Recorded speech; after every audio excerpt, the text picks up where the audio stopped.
So, we're all familiar to presenting a certain face to the world, to wearing a social mask.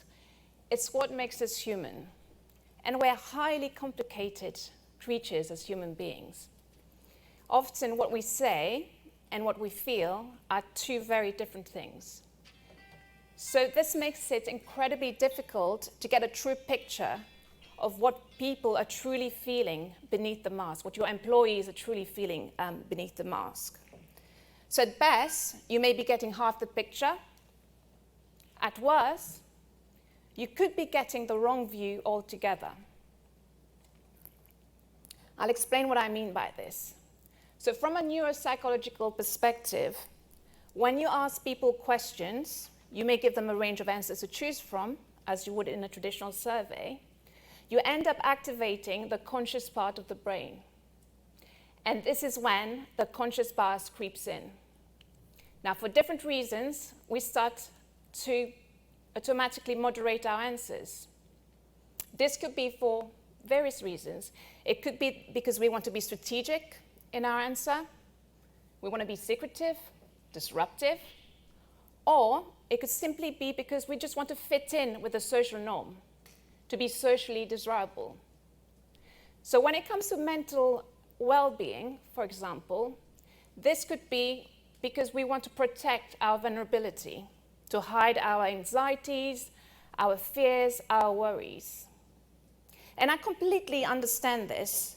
I've experienced it personally as a line manager. I had somebody in my team, my top performer, super efficient, really good at managing workload.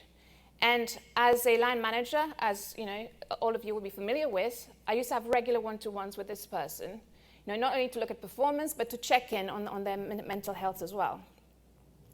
But what I had failed to spot was that there were some underlying mental health issues at play.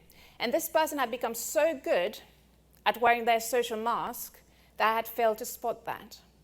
Now, as a line manager, when the person called in and they'd been signed off indefinitely by their doctor for mental health issues, I was really, really devastated. I was upset because I hadn't been able to spot this in that person.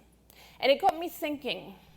It got me thinking that, perhaps we're missing an important part of the puzzle when it comes to understanding our employees.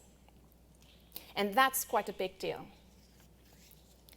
So, I dare say we all have access to a huge portfolio of employee insight, employee data, and that we run, employee surveys throughout the year to really try and get an understanding of how people are feeling. But the question you need to ask yourselves is the data telling you what you need to hear? Is it telling us what we need to hear? And that's the thing. I don't think so. The data that we have tends to focus on the wrong end of the health cycle, telling us only when things have gone wrong. So take, for example, absence data. Gives you really good insight into the common causes of staff sickness, but doesn't give you the full picture. Then you have health data. Again, really good insight, but it doesn't tell us if there are underlying issues within the work environment or within the company culture that's having a detrimental impact on employee well-being. Same with private medical insurance claims. It doesn't tell you if an employee or group of employees feel supported enough. So what's missing is an in-depth insight into what people are truly feeling. And that's the missing part of the puzzle that neurotechnology, neuroscientific surveys, can provide. A bit of science for you now. So Freud compares the mind to this gigantic iceberg.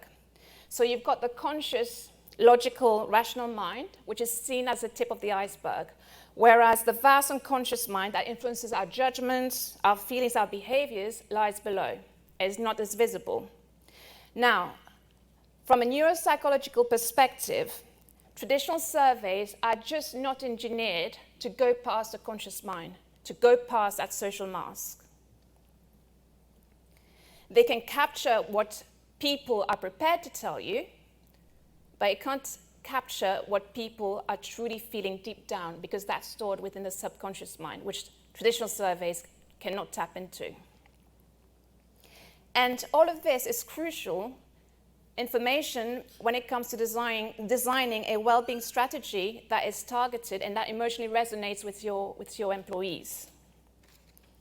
Now, the reason that neurotechnology, so the combination of neuroscience and technology, is so groundbreaking is that it removes the flaw of traditional surveys. It's designed to bypass the conscious bias and unlock what people are truly feeling deep down in their subconscious, the real drivers behind our behaviours, our decision, and our choices. So what neurotechnology can do is offer you an extra pair of lenses, and that can really zone in and shine the spotlight on potential well-being blind spots that you may not even know that you have within your company. It also enables us to really focus our resources, our time, and our budget in all the right areas, the areas that's going to have the most impact on employee well-being. It also helps us, redefine the employee experience so that it emotionally resonates with the workforce and their expectations. So how does it work? Well, to get to the unfiltered truth, as we call it, you need to use a different methodology to traditional surveys. So neuroscientific survey won't ask you questions. It won't give you a list of answers to choose from. What it does is it measures your reaction time to a series of statements. We call them affirmations, as they flash up on a screen. And that response time is crucial. And all of this happens within milliseconds. So neuropsychology will tell us that if I strongly positively associate with a statement or an affirmation, my reaction time will be marginally faster than if I don't.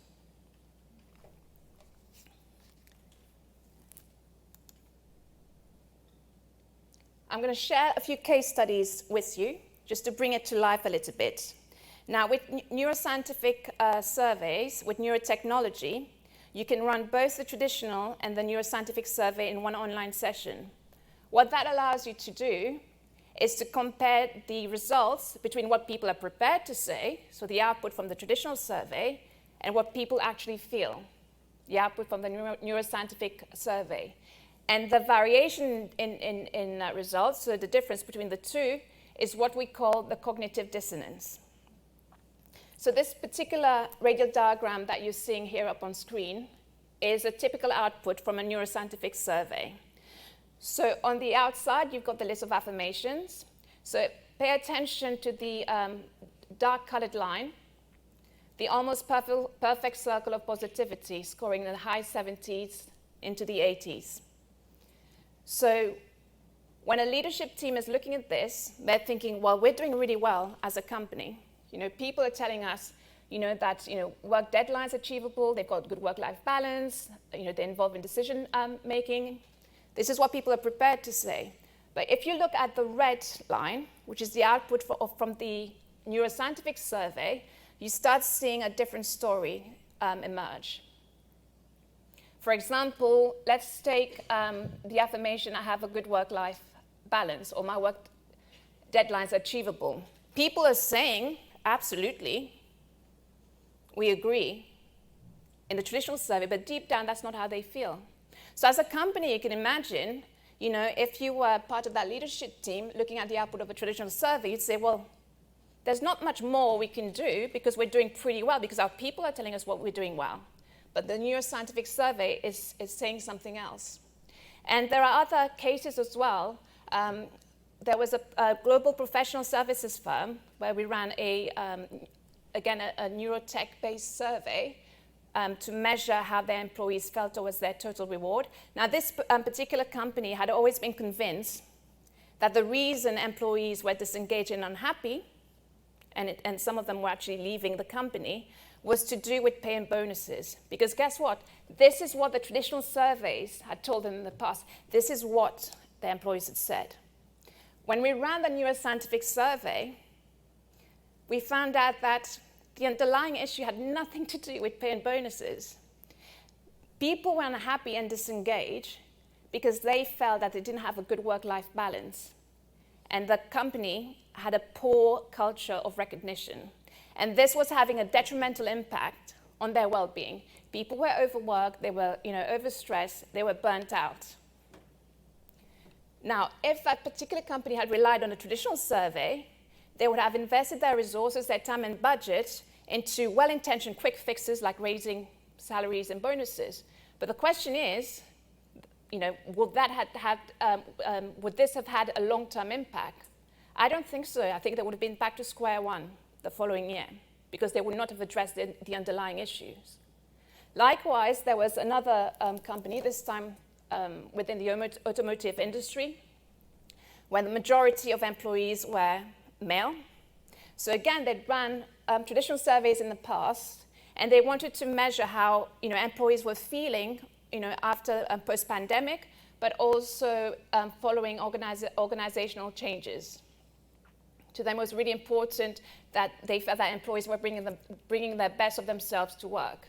So again, traditional surveys had been conducted hardly a few months before. I said to them, no red flags, nothing to worry about. Neuroscience said otherwise. What we uncovered was that there was a real stigma to do with mental health within the company. And that was a major red flag for this particular company. And again, these employees have become so good at wearing their social mask, and they wanted to give the best representation of themselves, that they were, they would rather paint a more positive picture of how they were feeling than was actually the case.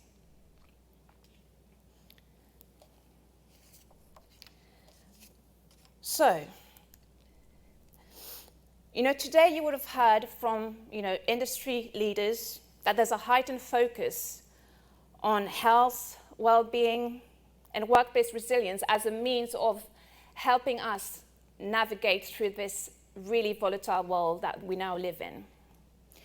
There's also a move away from the treatment and cure approach to being more proactive and to being more preventative in our approach.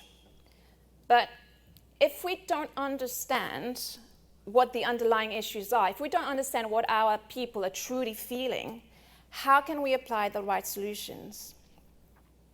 How can we ensure that our health and well-being strategy and our overall employee value proposition is robust and targeted and emotionally resonates with our employees? I believe that neurotechnology is the future of employee listening, and it's already disrupting the marketplace. And it's not new technology. Neurotechnology has been used within the consumer space for well over a decade. Leading brands use it to understand what drives consumer behavior. So the question I'd like to ask you to conclude is, are you ready to go beyond the tip of the iceberg and uncover what's lurking beneath the surface? Because it's only by doing so that you can understand your people at a deeper, more emotional level and deliver a well-being strategy that is more targeted and more impactful. We've seen the power of neurotechnology at work. It can impact, and in some cases, completely change a company's strategy, leading to them being better informed to make better decisions. My name is Nathalie Hyatt, and I'm from Aon, and I hope you've enjoyed the session. Thank you.